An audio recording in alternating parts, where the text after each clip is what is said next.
episode of Trim Chix Radio, where we trim the junk but keep the real.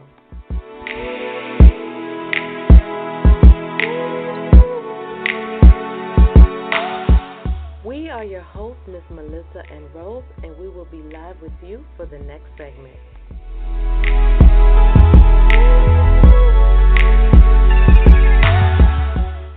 Join the conversation.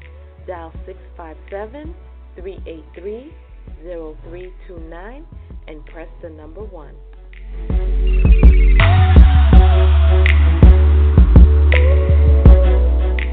Get through Hump Day. Listen live every Wednesday from 10 a.m. to 11:30 a.m. Eastern Standard Time.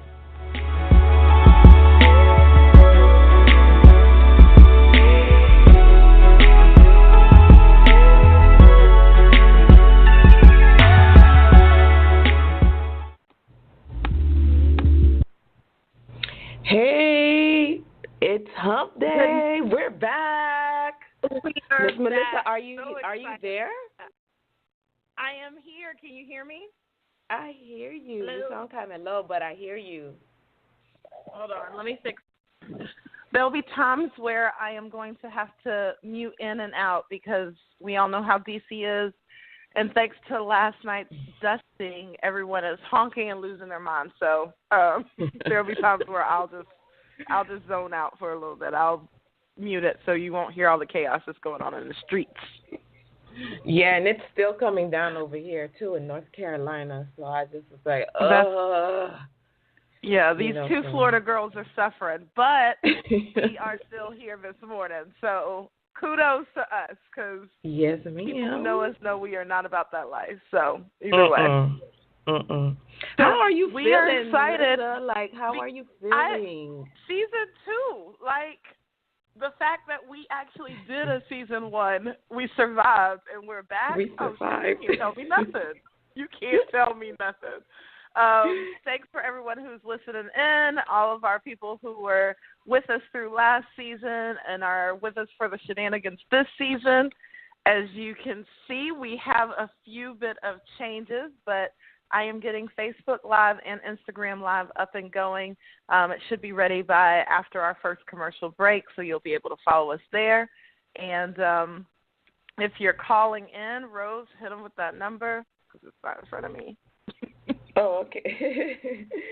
So if you're tuning in, if you're you can call 657-383-0329. Press the number 1, or you can follow us on Facebook and Instagram Live. We are still working on the YouTube Live version, but for now, I think, and probably for 1/4 of the season 2, it'll probably be uploaded the next day. That's just something that we are trying to figure out, and part of growing pains when you have like a business, starting a new venture. It is what it is. It is what it is. But and for those who, go ahead. No, I was gonna say, but as our show title says, time waits for no one. Right. So Right. We just have to get on. We got it done. Yeah. We have the momentum of the show, and the following and people listening in, and the 2 weeks that we had off. People were like, "Hey, what's going on?" I called in. It's like, yes, if you look at our social media, we did say we were going on a hiatus, before season 2, but yeah, it had technical difficulties the last episode, but again, it's good. It's good. We're still here, like she said. We're back. For those who are new with us this season and starting out, Rose and I, we said that this podcast is a business for us. We're starting this venture out. We're doing it, but we were going to keep it very real. Like, we were going to show the struggles of getting something started, the ups and downs, while we're even talking to other business owners and giving advice on our own 2 cents. And some of the changes that we've made this season will be reflected in, like, not really struggles, but like a little snafu. So we will be the first couple of episodes until our new intern starts. See, we're growing. We have interns starting. For the first couple of seasons, Rose and I actually are engineering and producing the shows ourselves. So that will be a task that we're taking on that's going to be new for us. But, hey, that's as business owners, that's what we do. We work things out on our own, and we kind of figure it out and kind of stumble through it or whatnot. We were going back and forth trying to decide, hey, are we going to push this week back? And it was like ironic that we were like, well, let's look and see what this episode was about, because we kind of determined our episodes at the end of season 1. And, of course, this week, like she said, time waits for no one. And it's easy as a business owner. There's always a reason to push something back, or let's wait for this, or da-da-da-da. But that entrepreneur spirit, that hustler spirit says, no, roll up your sleeves and, like, let's do this. So we're here. We are as prepared as we can be, but all of our listeners, be patient. Like Rose said, you press 1. We'll bring you in for some questions and answers, but because we are controlling our phones and the lines today, there may be a little bit of a wait, so be patient with us on that. Yeah. So before we dig into the episode, do we want to just give a preview of what's to come, or should we keep it a surprise? We got to, because we're excited. so we got to. I was like, no, make it a surprise. And make them wait. No, we got to let them know. Like, oh, gosh. Right. And the shenanigans begin.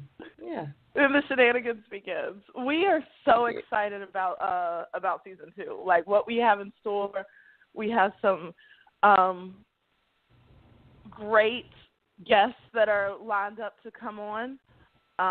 We have some great events planned out for this season. Last season, we had a blast, everything from Small Business Saturday to the vision board party that I'm still kind of salty that I missed out on because y'all look like y'all had so much fun.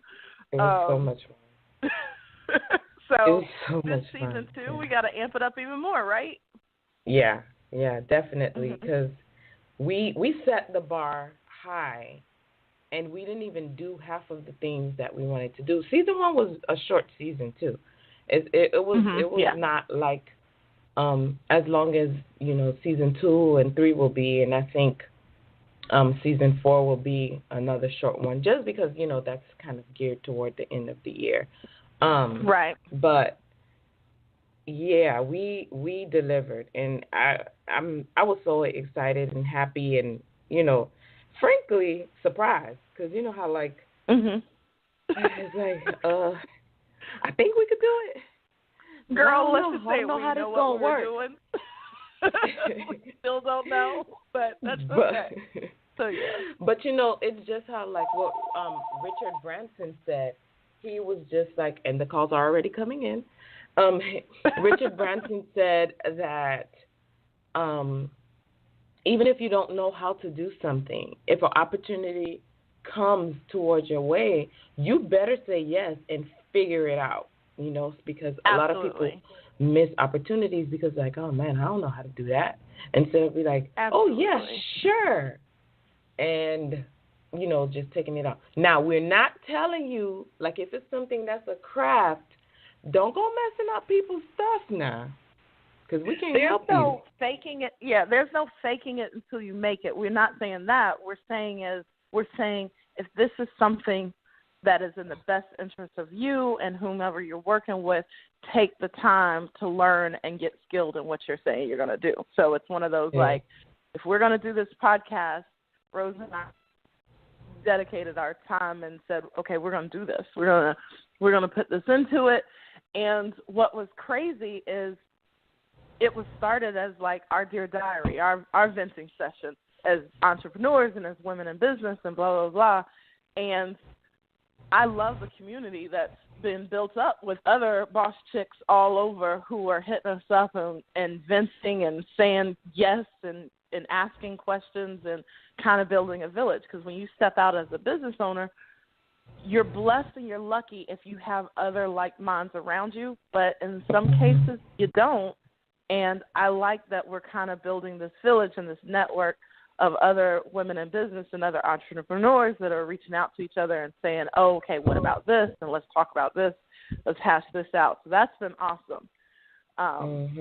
Another thing that's coming this season that we'll be announcing later this week or weekend that we're super excited about, again, with our village, we got a lot of stuff to pour out. And sometimes our weekly rant and rave session that, yes, is still returning this season, is just not enough. So Rose and I were like, I will tell you, in the past few months, even in the past year, we will call each other up in the evening. Probably about 30% of the time, we each have a little alcohol in our system, and we are getting stuff off our chest. Can you believe this? Oh, my goodness. I can't believe this client did this. I can't believe this employee did that. I can't believe your president did this. Like, we are fencing on everything, and we were like, we need to bring this to our village and network. So we are working on a way where in the evenings, let's get it off our chest. Let's talk about this madness that's going on. Let's talk about this craziness. And that's the one that's going to be really unfiltered. That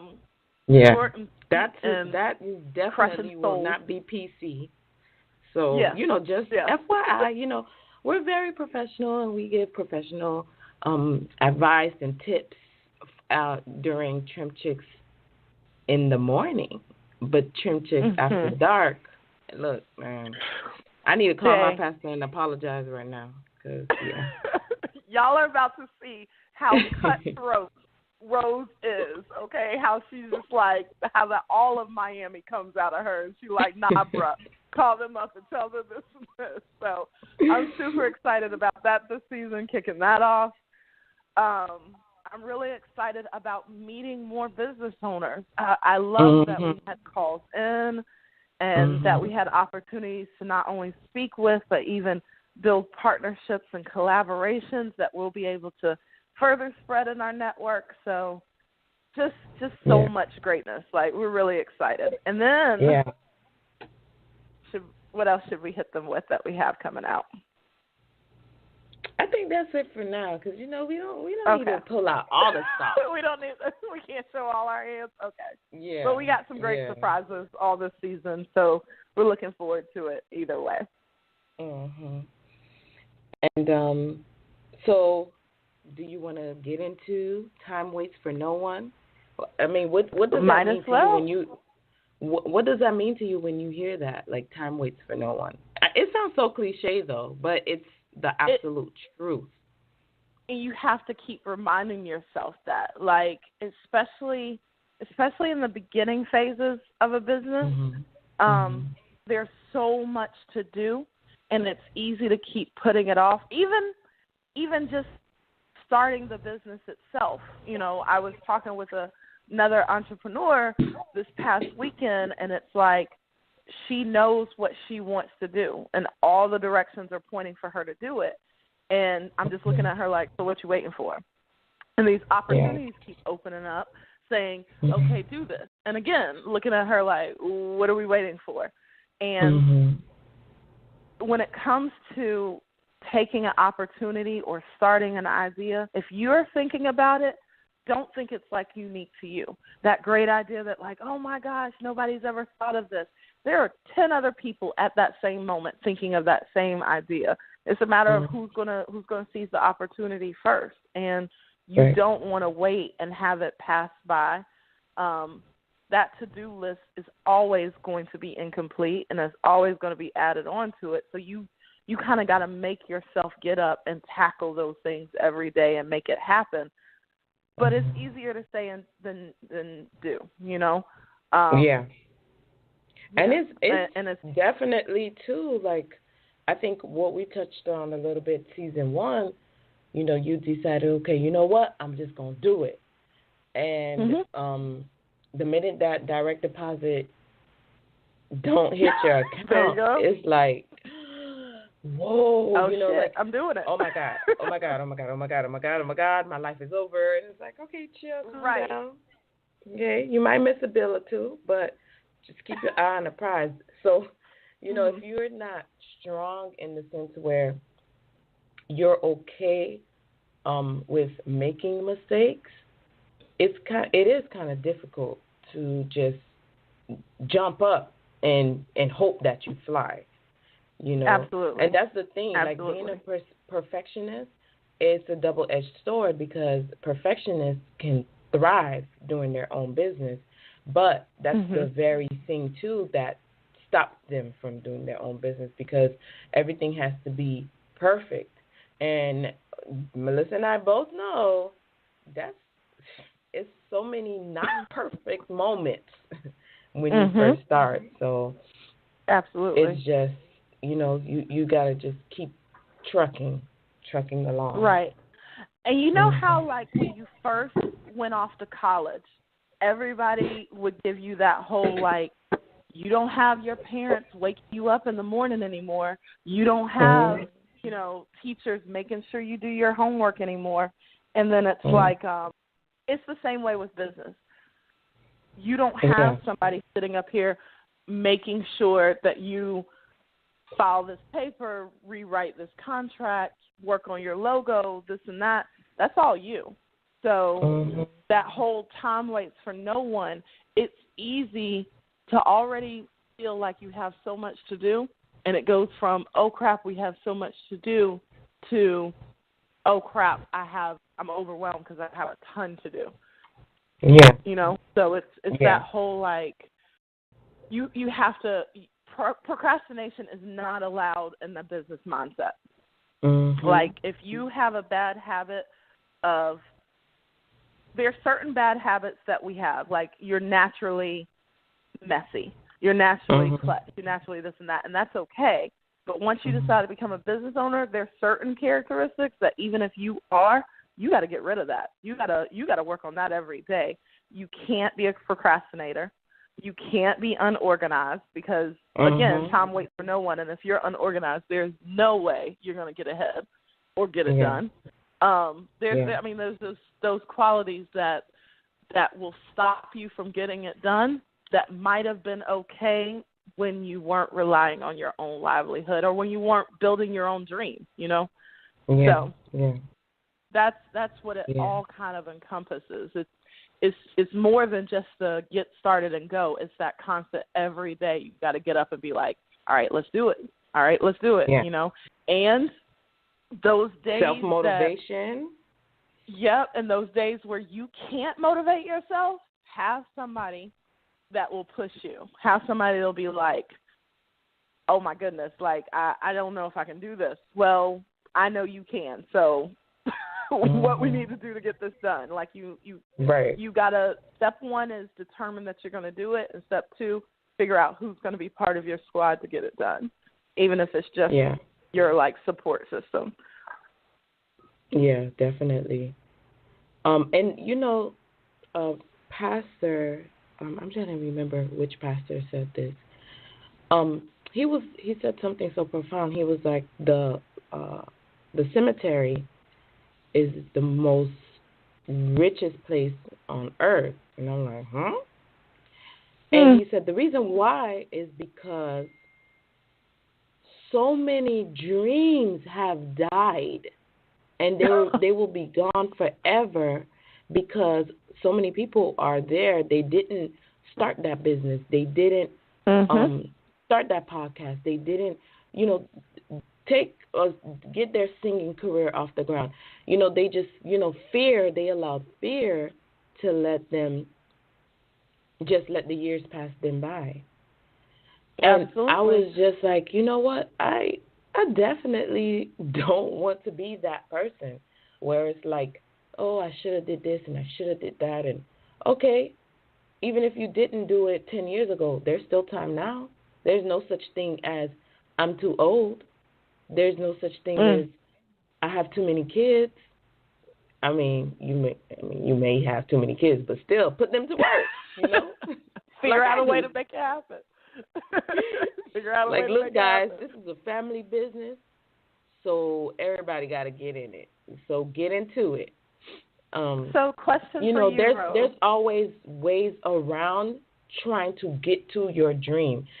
It will probably take you longer, but if you keep at it, it can happen.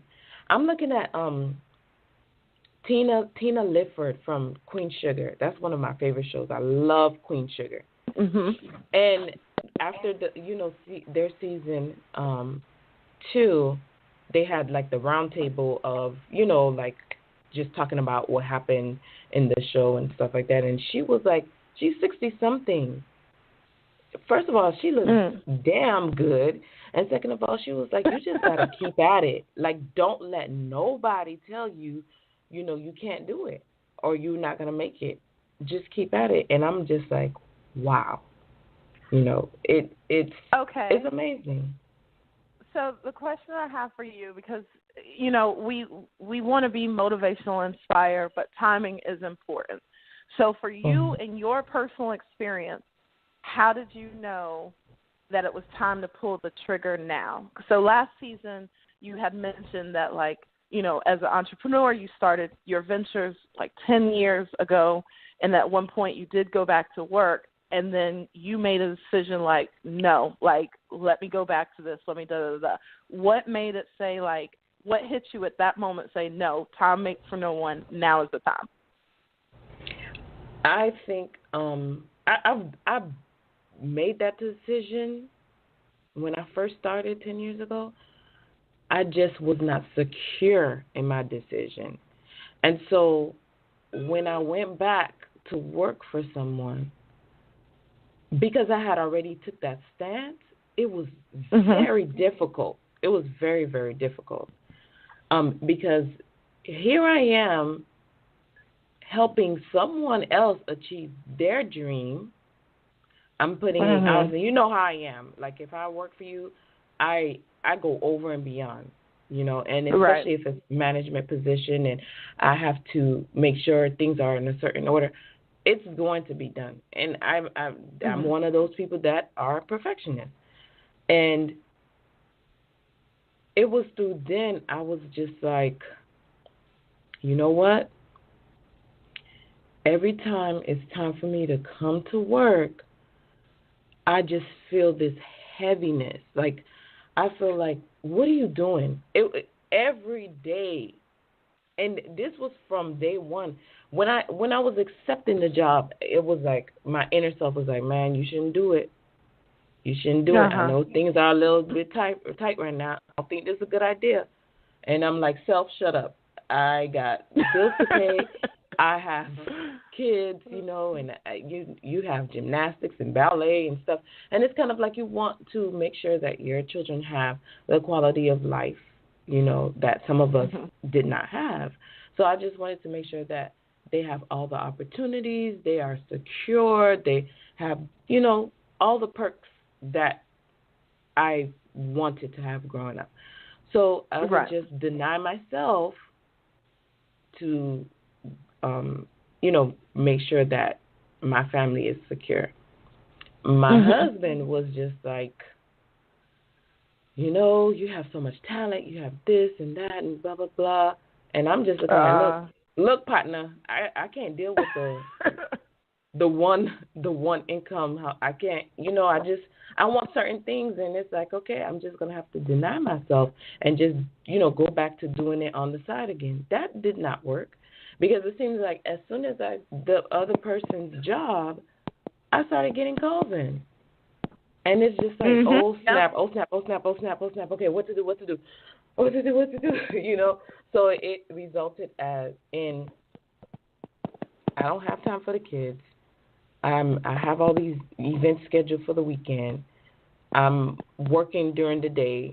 I'm tired. I'm grumpy. Like, I give all to these events, to my job. I had nothing left for my family. And I just was just like, you know what? No. Nope. The same way that that company found me, and I'm a dedicated person, and I took their company to the next level. I too can find someone to help me get my company to the next level. And absolutely, the one thing that I would do different from that company is, if you do work for me, don't stop at working for me. If you have a dream, if you have something that you want to do, a passion, if you're around me, I will fuel it and I will push you out so you can do that. Because what's going to happen is you're going to come to a point where you don't want to work for me no more. And that dream is going to burn a hole inside of you until you feed it. Right. So, right. That's I agree. Let me get off my soapbox right now. No, we need to hear the soapbox. It works for us. But I agree that, like, once you've made that stance and you decide this is what you want to do, the longer you push it off, it's not going to go away. So if you say, okay, I want to start this company for myself, I just don't see how people can continue to think about it. Like, you know, even if you don't think about it every day, it's going to come up in your head. It's going to pop in your head. Then you're going to be like, no, let me put that away. 3 months later, opportunity, da-da-da-da. What you don't want is to be flipping on the TV and seeing your great idea making somebody else millions. That's that gut check. And that has happened to both Rose and I. There have been times where we were talking about projects. There was this one project that we were supposed to do, and it was my delay in it. Like, I had to pull out because, life gets in the way. And there are times where you do have to pause and handle life, but there's times where you have to handle life and handle business at the same time. I made the decision to handle life. And as I was going through handling life, I'm in the back of my head, I'm like, dang, man, it was a venue thing. And I was just like, dang, me and Rose and blah, blah, blah, but we can do that later. Well, changes were made and this and that was done. And now when we drive past that opportunity, you can't help but want to kick yourself because you're like, that was supposed to be us. That was supposed to be me. That was supposed to be ours, blah, blah, blah. And it's one of those you have to kind of, if you put something on hold, are you okay with it being held in the trash can? Like, not just on a shelf where you can put it back later, but possibly, I'm just going to set this in this trash can, do what I do, and when I come back, somebody might have taken it out. It might still be there. We don't know. But are you okay sitting that dream in the trash? So much. That hurt so yeah. Ooh, every time I drive by that place, it's like my heart just hurts because it's like, dang it. You know, it's true what they say, one man's trash is another man's treasure. And we're not saying that the dream was a trash. We just was like, you know what? It's a lot to take on, and it's this, and we're going to just put it on the curb right now.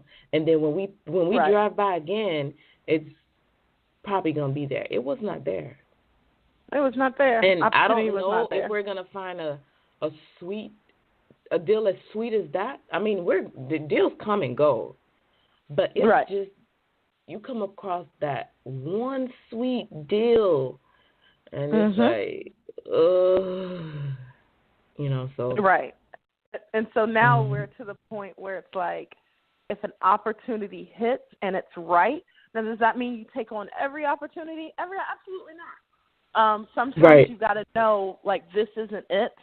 And we're actually going to talk about that in another episode, when to walk away, when to say, like, this isn't happening for us. But if you have that opportunity and you're ready for it, and the only thing that's holding you back is yourself, like, I'm not ready, or I have this, I have that, that's when you need to start telling yourself it's time to get ready. But we're going to take a commercial break. When we come back, we're going to flip on the other side of this. Remember, call in. Rose, I'm sorry, I don't have the call in 657-383-0329. And if you want to join the conversation, you press the number 1, or follow us on Instagram, Facebook, and Twitter, and join the conversation. We will cut to a commercial break. We will also play a little bit of music just to hype it up. We know it's Wednesday. You're halfway through the mark, so keep it locked. We'll be back. Okay, we'll be back. Are you stressed out and feeling blue? Well, treat yourself. Go to Sweeter Hues, located at 1540 North Capitol Street Northwest in Suite 201 in Washington, D.C. Look for the pink door. Sweeter Hues. All right.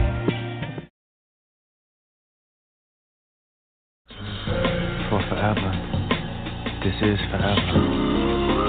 Planning a wedding can be so exciting yet so overwhelming.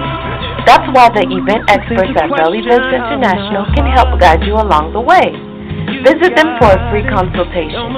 Eventswithbell.com. Eventswithbell.com. Your events should be stress-free. Let them help. You got it, baby, don't worry, I got it.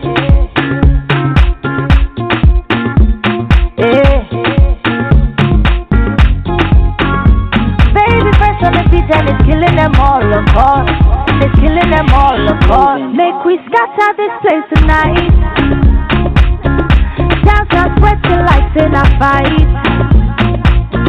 We must settle this thing tonight. Yeah. Come, let's just catch some feelings tonight. Yeah. And if you tell me, say make a fellow. I don't go waste time, but to do like so. If I give me joy, this love. Hey, this love, no be top and go. Hey, not because of you, I get the goosebumps. All over. This feeling got me falling. All over. Get tired of something they do me for body, oh. All over. I make me spend this money, oh. All over. Hey, not because of you, I get the goosebumps. All over. This feeling got me falling. All over. Get tired of something they do me for body, oh. All over. I make me spend this money, oh. All over. This one I Julie and Romeo. Original Bongolo Popo. Say na me where they make them shock out. Love me love me tender. Yeah. And if you tell me they make a fellow. I don't go waste time but to do like so. If I give me joy, this so. This love, no be top and go. Hey, not because of you, I get the goosebumps. All over. This feeling got me falling. All over. Get tired of something they do me for body, oh. All over. I make me spend this money, oh. All over. Hey, not because of you, I get the goosebumps. All over.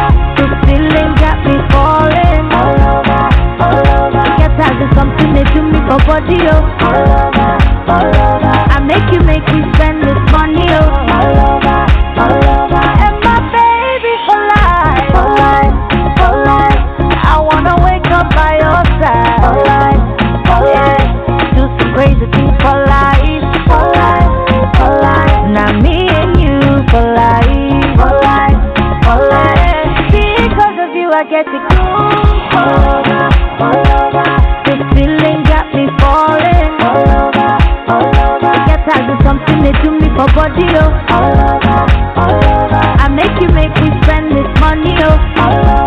Hey, not because of you, I get the goosebumps. This feeling got me falling. Get tired of something they do me for body, oh. I make me spend this money, oh. All over.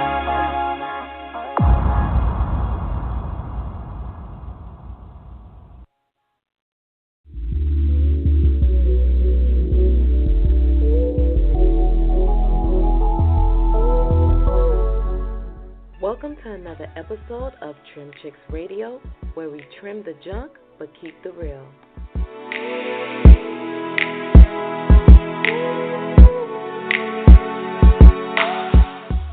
are your hosts, Miss Melissa and Rose, and we will be live with you for the next segment.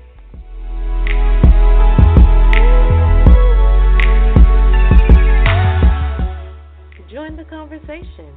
Dial 657-383-0329 and press the number 1.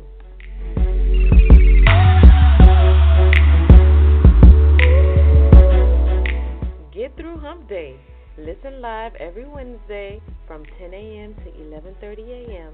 Eastern Standard Time.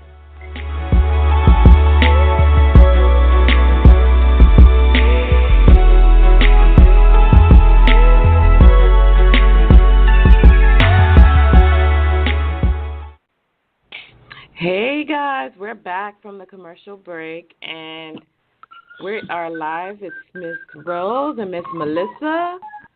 Hey, we're back.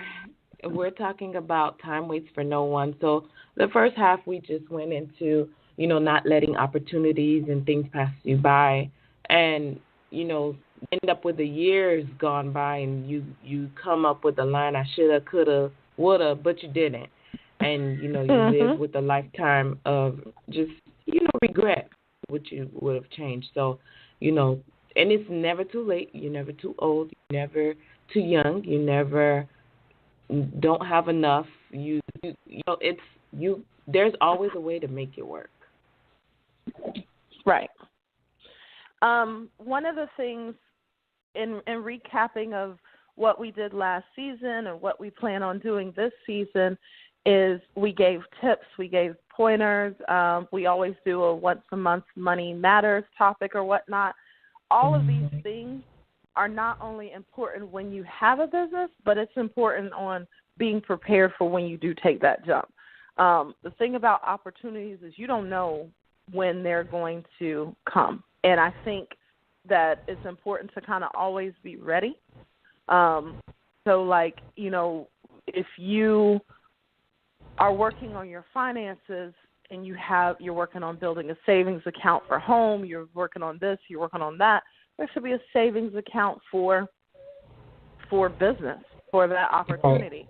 I know every business account that I have a savings account that is not only for emergencies, but it's for opportunities. And I literally have told my financial planner that as well. So the savings account that might be attached to the bakery, if an oven goes out, great. Or if a festival comes up that costs $3,000, but oh my God, the doors that it could open for me, I'm ready for that too. You have to plan for what you know, and you have to be prepared for what you're hoping for. And we have no idea the potentials and the opportunities that will come our way once you take that first step out. So I think for me, being financially prepared is a big deal. Being mentally and emotionally prepared is a big deal. If I know I'm about to step out on faith on a venture on myself, one of the things that I have to do to prepare might be weeding out some of the negative things and people. It's almost like you're going into training for a sport, when you're getting yourself prepared. Like, okay, I am going to go ahead and start this business. Let me write this business plan. Let me save my money. You know what? Let me get rid of these people that keep on telling me I'm crazy. Let me not get rid of them, but let me stop telling them so much. Let me start, sleeping more so that way I'm mentally prepared during the day and I'm not like wanting to break down and cry at 2:00 just because I'm exhausted. I think there's things that we have to do to get prepared for those opportunities, so that way, you're not looking like a duck when it comes around and you're not ready. Right, right. And people could see through it too, like when you are not ready. Right. It's just like if you had a presentation, you wouldn't show up to a presentation unprepared and uninformed. So you have to fully be well versed in what you want to do. So if it's a business plan, if it's a mentor that you go to get just ideas and tips and just you need someone to just basically, give you like guidance, especially if it's something Right. that you've never done before, something that, it's just like it takes time to build up, especially. You will need like a strong team, or you're gonna need your cheerleaders that not only cheer you on when you have your accomplishments, but also they are there to pick up the pieces when you do have that breakdown. When you don't get that contract you was fighting so much and you were bidding for, like just everyday thing. And this kind of is a nice segue to next week's episode, because those mental breakdowns and those losses sometimes can be a bit overwhelming. The wins are very overwhelming, but in a good sense, where it's like you're on this euphoric high. And then, the losses is just like, whoa, where the hell did that come from? And so you really need to know how to recalibrate and, all right, let me get back to the drawing board. Let me get back on the sidewalk, hit the streets running, and go from there. So definitely preparation. Definitely preparation.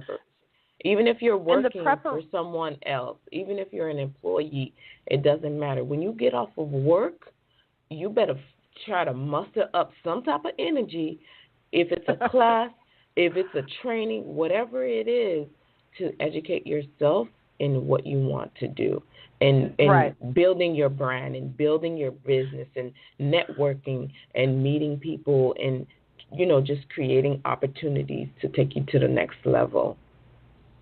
And that preparation needs to continue on throughout the business. So I think what happens is when we're excited about our venture, like I'm going to start this business, I'm going to take a leap of faith, I'm not going to put it off anymore, I'm going to step out and do it. And this is going to be crazy because everyone knows marketing is one of the most important things in your business, and you need to put money, time, and effort into your marketing strategy. But people think that passion is enough, and people are like, okay, if I can just get in the room with this client, with this vendor, with this sponsor, with this investor, I got them hooked. And that you have to be prepared for even that pitch. So I was speaking to someone, and they were, we were talking about their logo, we were talking about the flyer and the mail out that they wanted to send to potential customers, to this, to that. And I was really impressed with how thorough they were for all that. But then I asked them, okay, what do you have for when that flyer is read and that potential customer calls you up and says, okay, let's meet? All of that kind of fizzles. Well, I haven't really worked out. I think this will be the pricing. I think, it depends on this, or this is kind of the services. That's where you've missed your opportunity. Going after the opportunities when you're mailing out and when you're cold calling and when you're doing all that. But when someone answers that phone and says, I do want to hear more, that's the opportunity that you need to be prepared for. Do you have all that? And then, frankly, your passion isn't enough, because then it gets into that's your passion. I need to see numbers. I need to see handouts. I need to see hard figures. And you're talking to another business person, so they may want to take it home, think about it, come back. Passion doesn't make people sign contracts. So it's one of those, like, it's numbers, to be real. Yeah, people get so excited over, oh my gosh, I have a meeting with so and so. This is what I needed. Good. So you recognize this opportunity. Are you prepared for it? Like, what are you going to do? And you can't. You only get one shot when you're pitching in front of somebody. You can't go back to them and say, okay, I wasn't ready before, but now I'm ready, because people looking at you like you're crazy. And it also goes for everyone within your team. So with Trim Chix, I know that Rose and I, we were like, okay, we want to do this, we want to do that. We want to bring on this type of sponsor. We want to bring on these type of small businesses to showcase. And it's like, well, we have one shot to be ready. Are we presenting our best foot forward? no, let's tighten up here, let's clean this up, let's make this change, let's make that change, and then let's go forward with it. So the preparation is in getting your business. Your preparation is your first step in starting a business, and your preparation is in each opportunity that comes by each day. You know? Right. Mm-hmm. Most definitely. Then when it then when it comes to, I'm sorry, I'm trying to read some that are coming through each time. Someone's asking, oh, Rose, this is going to be, I know what you're going to say to this one. Let me see. Someone's asking that if you took that leap of faith out, should people be understanding that you're just starting and you might not have everything together? Nope. Now, I remember last season when I got attacked that new bakery. Nope.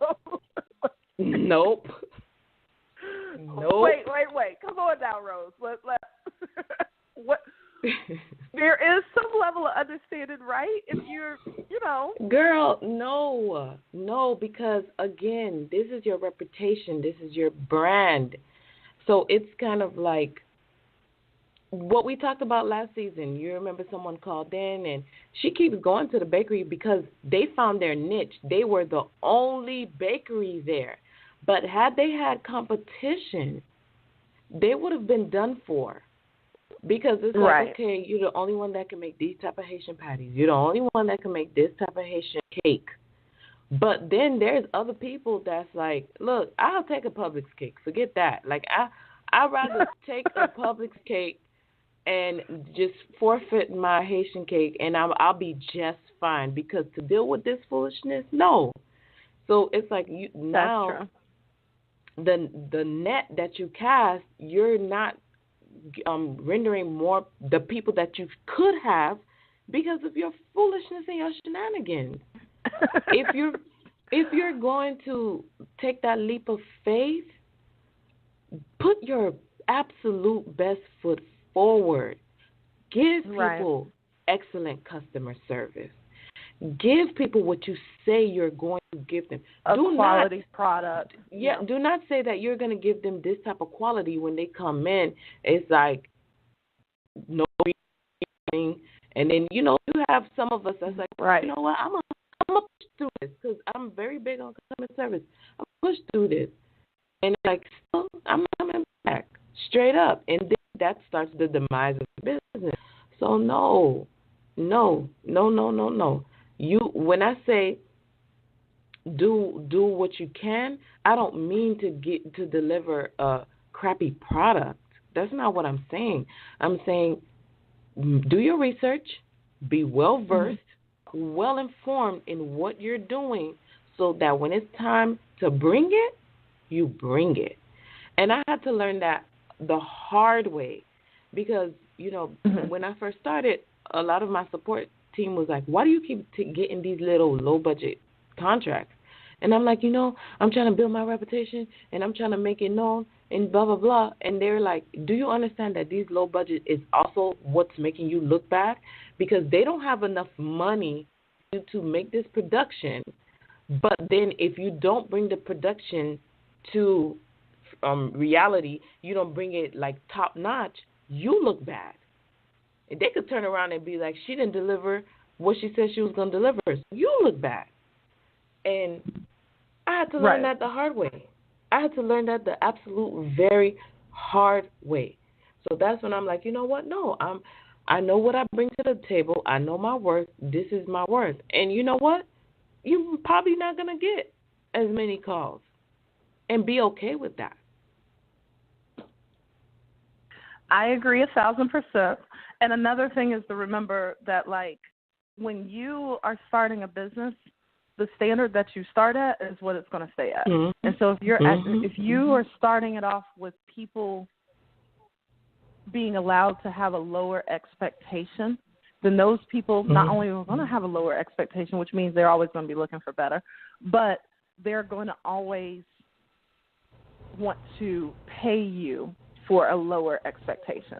So just like, and these are the same people. These are the same people that they'll turn around and pay the big dogs, the big bucks. They'll scrape up and save every penny to do that. But the big dogs with the big bucks did not come in and say, "Oh, could you please understand that we're just getting started and we're blah blah blah." So you need to come in when you get started. You need to come in with that same swag as somebody that's been in business with a $2 million budget for the last 20 years. Like that's just what it is, and that goes into that being prepared when you make that first step. Yeah. Yeah. Absolutely. So sorry we crush dreams when it's like, can people be understanding that I'm just getting started? No. Get your stuff together. Yeah. And people, they are the very ones that will take your business down to the point where you will have to close shop. You hear me? Right. Because a bad review, because, every time, look at hotels. That's the first thing I look at. Recent reviews, old reviews. I look at all of that. So can you imagine how detrimental a bad review is? No. Right. No. Don't take that chance. And keep in mind that like we said, season 1, I have people that's coming into the bakery regularly, especially in the evenings. That's our busier time. Oh, y'all need to be open on the weekends. Oh, y'all need to do this. Oh, you need to do that. And I know that we're not at the point where we could do those extra things at the level that needs to be done to be successful or to look good or to be to my standard. So that growth, don't have people push you to it, or don't have that one little glimpse, be like, okay, let's do it. Like, it's one of those, like, think long term and can we sustain this? Can it keep going? Can it blah, blah, blah? And that's what the bigger part of it is. So especially on that prepared, don't have somebody push. You know at what level you can handle, and they're not the ones. And it's funny because I've had people say, oh, y'all need to be open till 9. Are you and about 15 other people going to come in here every day that we're open from 7 to 9 to make it worth it? Or are you going to come in like maybe once a month or even once a week because it's not worth it for that one sale or whatnot? So we get it completely. We get it absolutely completely. So yeah, I agree, and everything won't be perfect. When you can deal with a few glitches when you first start out. Lord knows we have them. You can catch most of them on recordings during first season that things weren't whatever. So it doesn't have to be perfect, but it has to be to a standard. And if you haven't been able to make... And that's the thing. It depends, too, on the type of industry. Like you said, like your bakery. Melissa, can you imagine someone asks for something, like, specific? And you're like, well, I just started, but I know this is what you asked for, but I use this instead. And it tastes like crap.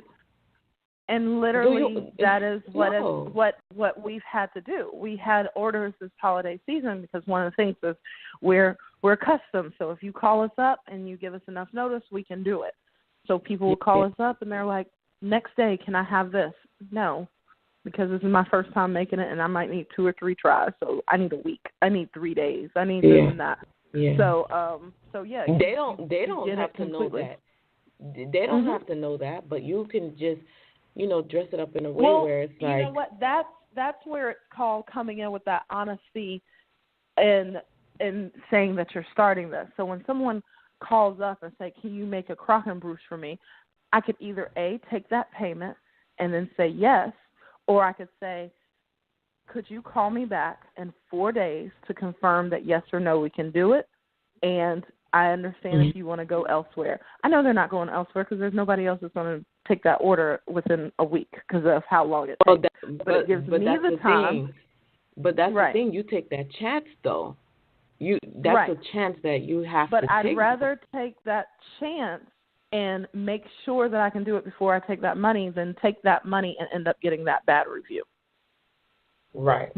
That's just it. So that's one of those. And if you don't have the opportunity to do it a couple of times and go over it, then tell them, I'm sorry, we can't take that order at this time. Can I keep your information and reach out to you later, and you reach out to us over future things? And then when you nailed it, reach out to them. They will appreciate and they will remember that, as opposed to again, there's a fake it till you make it quality, and then there's a this ain't you, this ain't it. You don't have that skill set. Yeah, because that fake it till you make it only goes so far. Right, and you're absolutely right. The industry matters. I can't fake making a 10-layer crock and bouche that's filled with this. Can't fake that. But on, say, my marketing firm, can you do this campaign? Can you do this? Absolutely, if your budget is right. And that might mean me contracting somebody in. That might mean me, it's a little bit, just depends on the industry and how much wiggle room you have in it. Right. Right. Absolutely. Mhm. Well, it's been really real talking about time waits for no one. So let's segue into our part of the segment where we highlight small business. And, since this is the first episode of season 2, it's only right we highlight our own businesses. So, Melissa, right. Go first. Tell us about Sweeter You. So if we're going to spotlight, Sweeter Hue is a bakery that's located in Northwest D.C. It's actually on North Capitol, so it's right on the line of Northwest Northeast. January 3rd, we got to celebrate our 1-year anniversary. We are a boozy bakery. Everyone who knows me knows that I love a good drink and I love a good dessert, so we've managed to figure out how to mix in the two. We have a lot of exciting things planned for this year as well. Our biggest thing for us is that we're custom bakery. So although we are open retail, we have people that come in, about 80% of our business is from custom orders, events, and wholesale. We are lucky to right now have over 17 restaurants, bars, and stores that we provide wholesale to in the D.C., Virginia, and Maryland area. So, and that's all part of that, it's all part of that, making that game plan and saying, okay, getting a bakery started. It's going to take about 2 years to rev up the retail. I don't have 2 years of being in the red, so what else can we do? So, so that's what that's how we did our focus. It's been really great. It's been a huge challenge when it comes to, it's been a challenge when it comes to staffing, vendors. I'm now the sole owner. I had to go through the challenges of dealing with potential partners or people who started off as a partnership. I've had to go through the challenge of having a brick and mortar space when things aren't as ideal. In the first year, we've had pipes burst. I've been broken into. We've had disturbances. We've had all kinds of things. But again, when you decide to go ahead and take that leap of faith, which that time waits for no one, let's start. What people know is I also have a marketing firm. So I have MO Marketing and Events. And I've had the opportunity with clients, like Rose was saying, you're working for somebody else, open up their restaurants, open up their bars, open up all of their establishments. At what point do I sit back and say, it's time for me to open my own? And so then you take that step and you say, let's do it. It's going to be a nightmare, and there's been plenty of days I'm sitting back thinking, oh, my God, what was I thinking? What could I have done with the money that I put into this? But if each day is like, if at the end of the night on your worst day or on your bad day, it's still not your worst day, and you're still happy with what you do, then you keep doing it. That's my philosophy on it. So there's been a lot of tears. There's been a lot of happiness, but I'm really enjoying it. Great neighborhood, and it's been a lot of fun. So I've been happy. So follow us on Instagram, Facebook, Yelp, Google reviews, anywhere possible.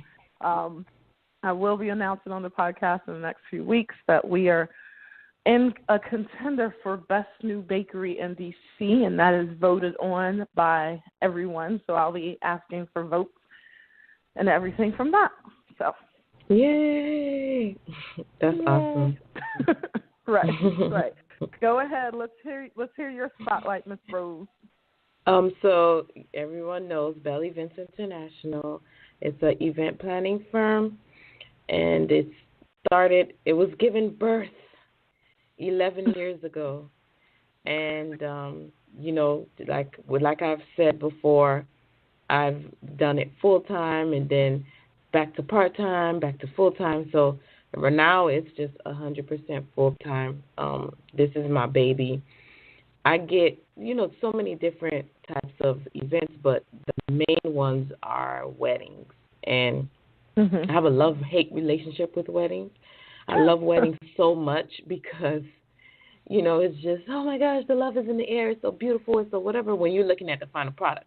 But behind the scenes, it's just like, listen, lady, on your Coca-Cola budget, you cannot have hydrangeas and coming from the ceiling. No, you're gonna have to just stick with the lights, okay?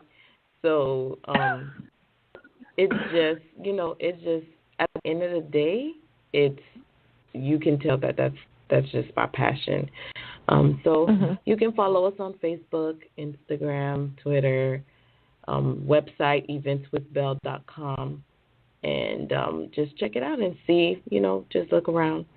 And also, in between time, I am a new children's author. I have my series that launched last year. It's called No Junk Food Zone, The Adventures of Mary Lou, No Junk Food Zone. So I'm very excited about that, too. Surprisingly, I've gotten a lot of requests to be a speaker and to the schools and, different organizations to talk to children about the importance of eating healthy. And the reason why I launched this is because while I was doing the in-between work from Bell Events, I was a consultant for the Early Learning Coalition. And we just help facilitate the launch of former First Lady Michelle Obama's Let's Move initiative, and just learning how obesity has ballooned and doubled and tripled from the 1970s to now, and how 5-year-olds are on high blood pressure medication, and 4-year-olds and 3-year-olds have to go to school with diabetes medication. It's alarming.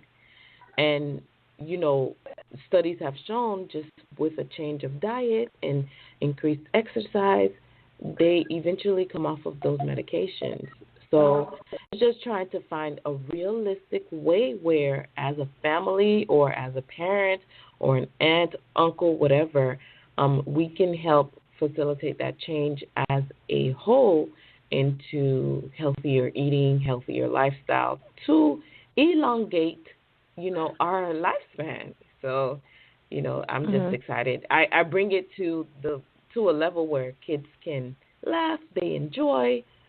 We do workshops and just trying to get the kids to be like, look, you don't have to drink soda. We can make this drink. It won't probably be as sweet as you want it at the first time, but if you keep, training your tongue to like it, eventually you'll like it. So, just, I have a lot of fun with that. So, that's my baby right now. But I still do the event planning and stuff. I'm excited with my year for Bell Events, but I think I'm even more hyped with the Adventures of Mary Lou.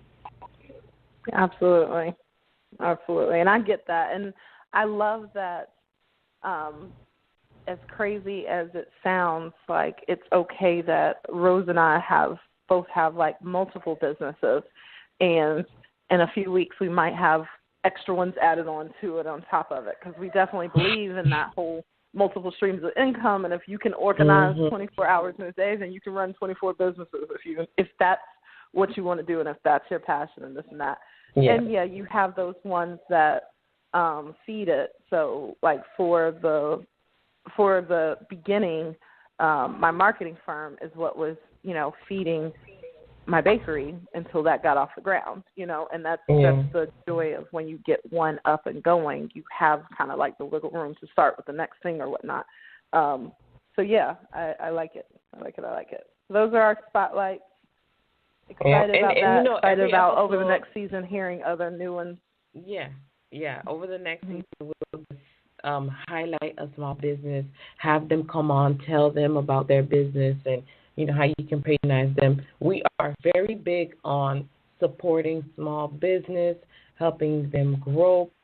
Let's elongate the amount of time our dollars circulate in our communities. How about that? That should be a goal for 2018. So we definitely will push that on this platform, just to start mobilizing and equipping us to start, taking care of ourselves. Right.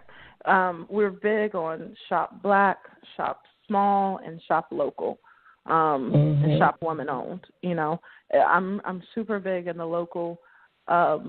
You hear everyone talking about this whole organic movement and this farm-to-table movement and this and that. When it comes to your food, your beverage, your clothing, your this and that, you don't have to worry about if it's organic or not if you truly are shopping local. Right. Because you don't need certain pesticides, certain preservatives and this and that, because it's not being shipped all the way from whatever on a truck, on a plane for 20 hours until it gets to your grocery store. It's, and a lot of people are like, how in the world can you, I can't afford to eat at Whole Foods all the time or whatnot. I mean, right. It gets into shopping local and shopping small. You'd be amazed at how much you save by shopping at your local farmer's market or doing this or doing that, so you can still bring it in without, you can still support those elements that you want to without it like blowing your bucket or whatnot. People are like, oh, this is why the big corporations and franchises make it. No, they make it just because it just takes more effort. But once you get in that habit and, like you said, train your tongue, you train your mindset, like let me just go over let me drive 5 more minutes out of my neighborhood so that way I might not be at the local Walmart, but I'm at the local mom and pop store and I get this. Is the pricing different? Sometimes. But is it worth it? Absolutely. So either way. That's how I feel on it. And so let's go. We're going to go to a commercial break, play some tunes again, and then go to my favorite part of the show. Yes. The rant and by last rave. Reviews, it was everyone's favorite part. So we're hyped to be bringing that back. So, yeah. Yeah. Yeah. And also, if you want to weigh in, 657-383-0329, press the number 1 if you have something to say. And we will be back.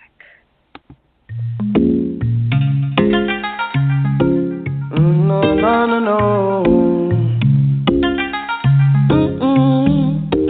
Don't come near me. Don't come near me. Don't come near me. Oh. No. I thought of leaving. I want a kid. I wanted what I want, all I want to live. She got it grieving. She want the kid. She want the kid. She want the car. She want the crib. I gotta admit it might be about that, but my moves need to be about that. Body pulling me to feel yo. Try to leave, but I still don't go. Even if I wanted to, I come back around. Even if I wanted to, I come back and we just go around, babe. Bang, bang, boomerang. Do you love or hate me now, babe? Bang, bang, boomerang. I can't believe it all began with a joke and champagne. I really never cared about it. If you planting, I'm planting. Well, you got me feeling like boomerang. Boomerang, man. Well, you got me feeling like boomerang. Boomerang, man. I'll go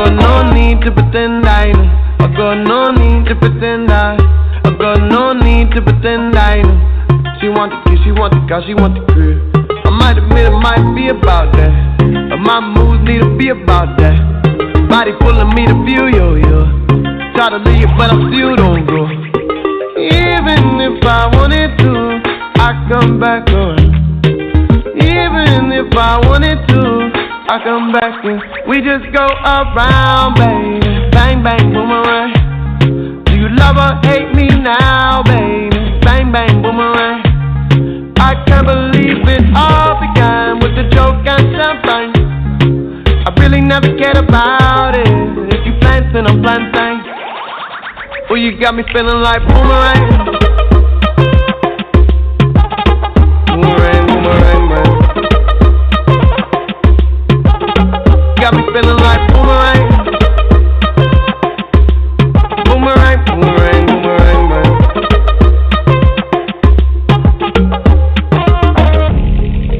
Looking out and I wonder about the things I do. Looking out and I wonder about the things I do. I'm drinking my secrets.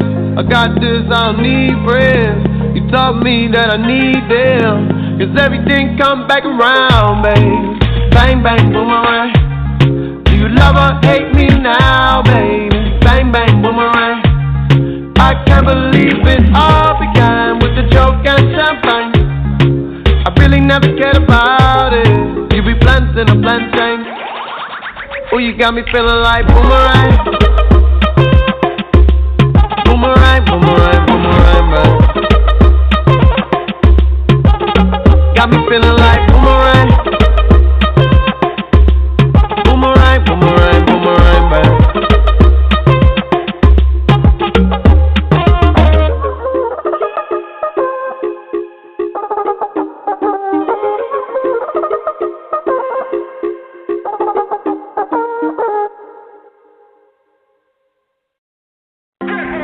Are you stressed out and feeling blue? Well, treat yourself. Go to Sweeter Hues, located at 1540 North Capitol Street Northwest in Suite 201 in Washington, D.C. Look for the pink door. Sweeter Hues. All right. For forever. This is forever. Planning a wedding can be so exciting yet so overwhelming. That's why the event experts at Bell Events International can help guide you along the way. Visit them for a free consultation. Eventswithbell.com. Eventswithbell.com. Your events should be stress-free. Let them help. You got it, baby, don't worry, I got plans.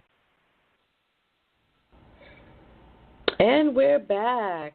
Thank you so much for tuning in and sticking with us. I'm just like amazed. It's season 2, episode 1, Miss Melissa. How are you feeling? I am feeling good. We were nervous about some of the changes we made over, us doing the engineering over the show for the first couple of episodes. We noticed that from last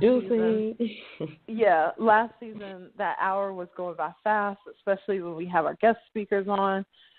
Everybody had a lot of great questions, a lot of great feedback, and we felt like we were crowding it in that hour. So we decided to expand it to an hour and a half. And we were nervous about that, being like, oh, God, the first episode is just us. Are we going to be good? This hour and a half went by. Then 90 minutes went by fast. So we are on track. I'm liking it. I'm feeling good. Now I'm feeling great because we are on to our favorite part. And like I said, last season, we gave about 5-7 minutes to this. Nah, we doing full 20, 30 minutes to this because we were hitting some we topics. actually have 15 minutes. Right, exactly. Yeah. And last season, what was happening is we were going over because of our Cardi B rant, Kanye rave. Well, actually, I said the opposite. Cardi B rave, Kanye rant. So we joke around, and Rose and I were even hyped. We took it as a sign that for season 2, we're still calling it our Cardi B Get Hype, and the hot song that came out for the season, Finesse. She's still having her 2017 year carry on to 2018. So basically, the Cardi B Get Hype is where we talk about something that happened during the week that we are just excited about, that we are just like, yay, this opportunity, yay, this happened in culture, yay, this happened in news. I'm sorry about the ambulance. So that's what the Cardi B hype is. The Kanye rant is, I can't believe this mess happened in culture. I can't believe this is going on in the news right now. I can't believe this is going on with my business right now. Whatever it is that you like, for real, like, I need to just go in. How sway is this happening? So this week, Rose, and if you're following Rose on social media, or if you're following Trim Chix on social media, you already know what this Kanye rant, Trim Chix style, will be about. But I'm going to let Rose go ahead and hit it off. Let's go.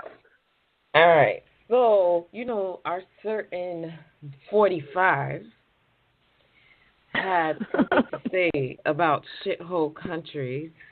And I'm just appalled. Like, I know I shouldn't be surprised, but for some reason, like, I'm like, how could you even go there? Like, that just shows that you don't even know the history. You don't know the history of your country. And then, to add insult to injury, you're immigrants. So how could you even talk about immigrants in the manner that you have? And the thing that pisses me off a little bit more is that certain people that were in the room were like, hands down, he said it. They're like, he snitching, he said it. And then other people was like, I don't remember exactly what he said. How, Faye? How? You know what that man said. How? Right. So either you were not listening, you were on your phone, something, because how don't you remember what he said? Then he backtracked and he was like, I didn't say that. I didn't say these words. All right, cool. You backtracking, whatever. Nobody believes you. But what was the absolute slap in the face? When you realize your so-called friends of the same skin tone as 45 have the audacity to say, well, he's kind of not lying. Excuse me? Yeah. Girl, when I tell you clean up, that's what it was. Clean up, everybody, everywhere. Nah, we ain't cool no more. Because you know what? If you really feel like that, then that says a lot about you. I'm sorry if I'm being judgy much, but I'm sorry. I am sorry. You need to. Because there are a lot of places that I go to in the United States that I'm like, ugh, this place is, I could say it's a shithole too. But it's like, no, with every country, there are places that are amazingly gorgeous and beautiful. And in the and countries that he's talking about, then how is tourism so big if it's a shithole? Like, people are choosing to go there on vacation. It's not a shithole. Right. But I have a question. How do you feel when people are saying, well, he's just saying what everybody says around their kitchen table? Like, that doesn't make it okay to say it around. Like, thank you for pointing out who's the closet racist. Like, I don't get why. I don't understand how that is a damn lie. Not everybody's saying that at their damn kitchen table. It's if you're racist, that's what you're saying at your kitchen table. Because again, I could say that the United States, if there's plenty of parts, you have, how could you call another country a shithole country when you have homelessness, you have people strung out on drugs, you look how you treat veterans. So give me a break. And then what made his statement racist is like, oh, we'll take Norway. Oh, why? Because they're a different view. And Norway is like, nah, fam, we straight. We good over here. Good. Yeah, exactly. Like, no, we have better health care, better jobs. But the fact that all this was said and it was leaked later, but what was not leaked is who spoke up. And I get that you have a reverence and it's inappropriate to contradict or to call out the president. But this president has been so inappropriate and gone so left that the normal standards of rule of what's appropriate and how reverence and all that other stuff needs to be out the window. If someone is at your kitchen table and they're saying something crazy and side-eyed and you don't say anything, I have a problem with it. And just like you said, the people who are speaking up and saying, well, he's kind of right, blah, blah, blah, you know who I despise even more are my friends, regardless of the hue, but they aren't my color, that we text and we talk every day. And we'll text and talk about the most random things in the news. Did you see what they wore at the Golden Globes? Did you see what this or that? Did you hear this new song? But when this comes up, it's radio silence. Right. Like, we just won't act like this ain't happening. We're just not going to talk about this. Like, you sticking your head in the sand is because you don't want to say you agree. And if you come to me now after hearing this and say, I don't agree, then you should have stood up and said something. Because as a person of color, we sit back and we take notes not only of who says something, but who allows it. Who allows it to be said. Who gives it that pass. Because I can't trust you either. You know what I'm saying? Yeah. There's no difference in slapping me in the face or stabbing me in the back. Right.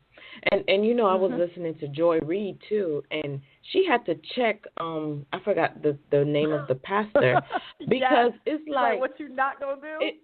It's like, dude, you sound real stupid right now because I'm Haitian, Melissa's an African American.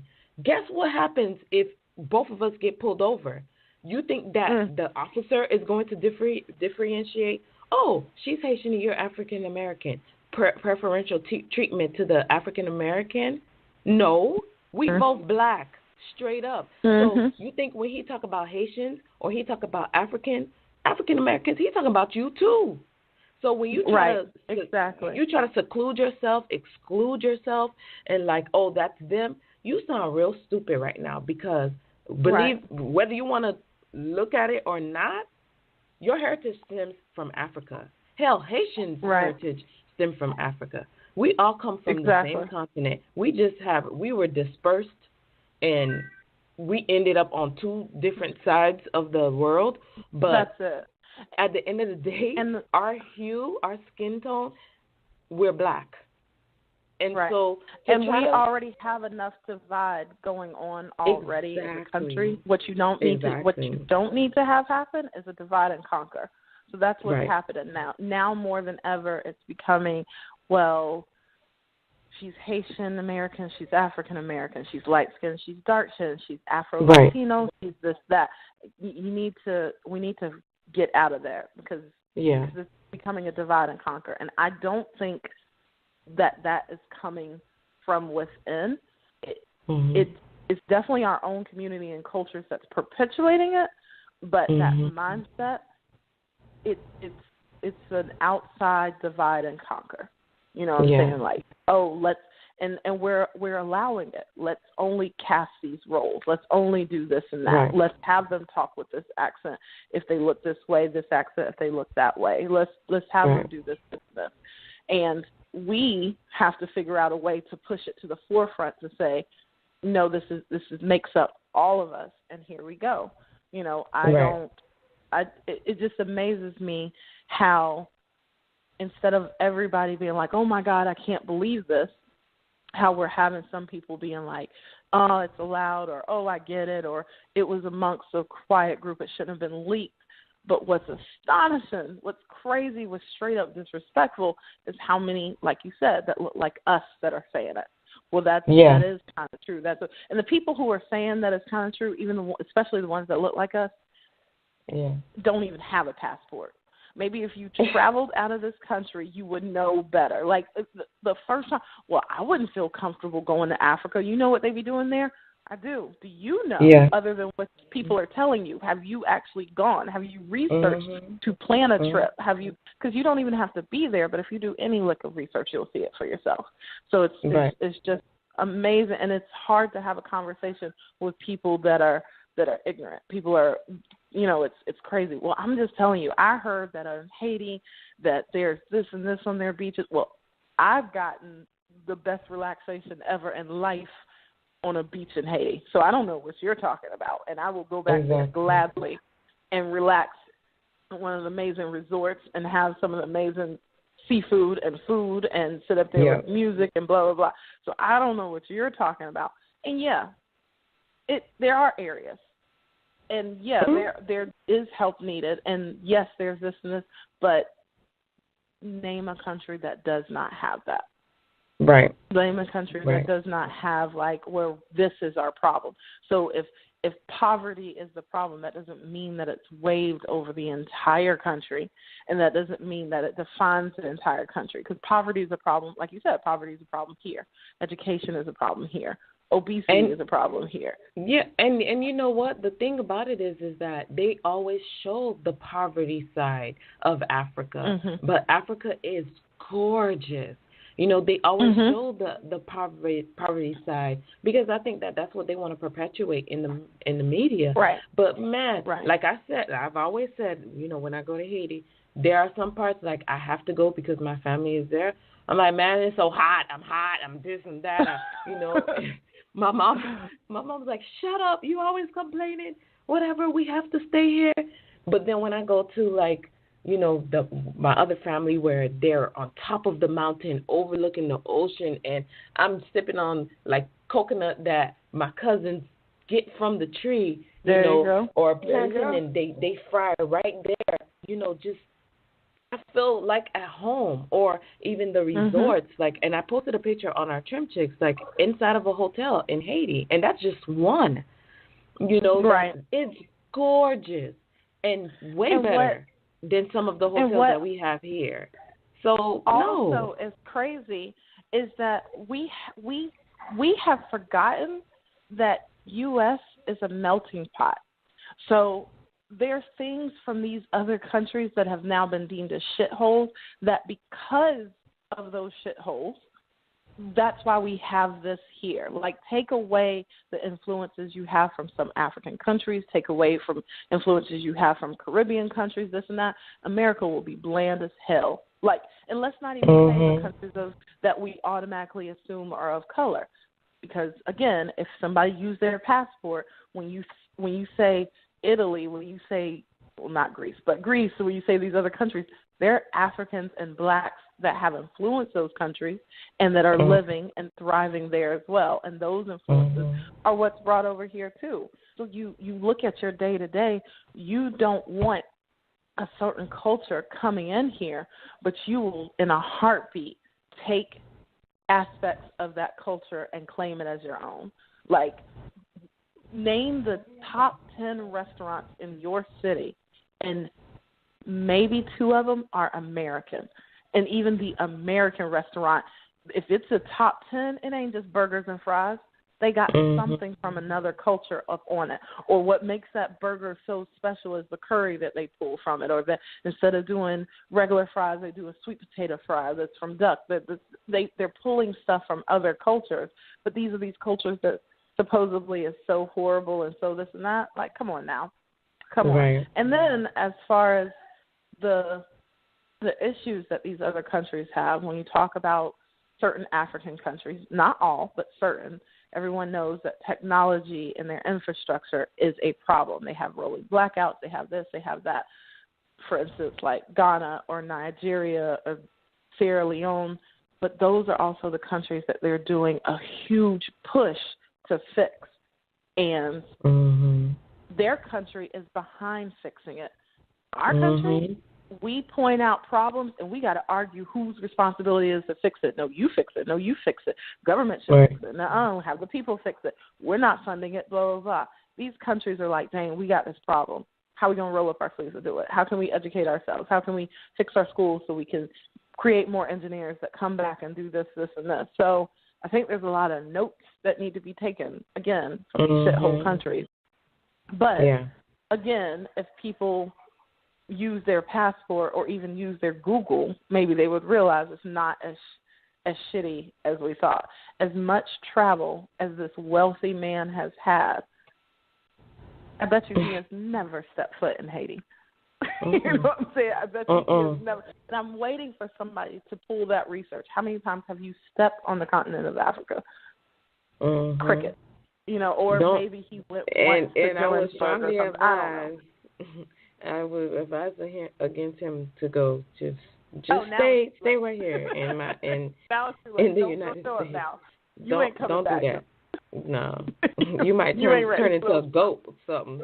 Don't Either way. Oh Lord! Well, I'm glad we got that off our chest, and I know people agree because I'm seeing the likes and everything come up. Again, if you can, follow us on Facebook, Instagram, Twitter, the Trim Chicks or Trim Chicks. We'll be here every Wednesday from 10 to 11:30. You can always call us in, or just remember to press 1 if you want to be brought in the conversation. Next week, we're really excited about the topic and our guest speakers. And also listen to this week. Follow us on social media so you can hear about more great things we have coming down the pipeline, as well as possibly some giveaways and stuff that we'll be doing over the course of season 2. All right. And thank you so much, guys. See you next Wednesday. Bye. Thanks. Bye.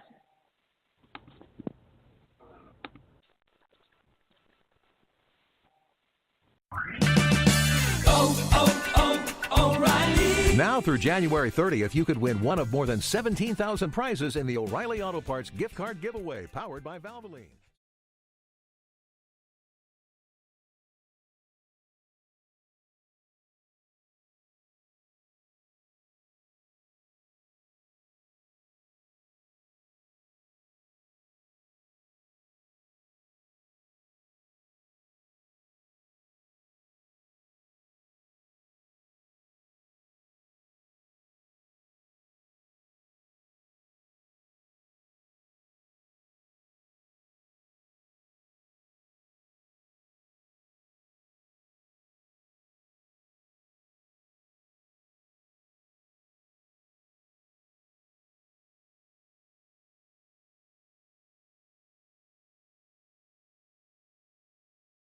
Not for real, itty bitty. Used to be down bad, boy. Now I'm up like Diddy. Got a new wave, and we surfing through the city. Crazy walking with me, shining bright. We got it lit like sheesh. Out the dog pound, we done made it off the leash. Making sure the people comprehend like a piece. Young Georgia boy coming straight up out the east. Grinding 'cause my family got a feast. Hamilton, they can't touch me. Hamilton, hey, Hamilton, they can't touch me. Hamilton, hey.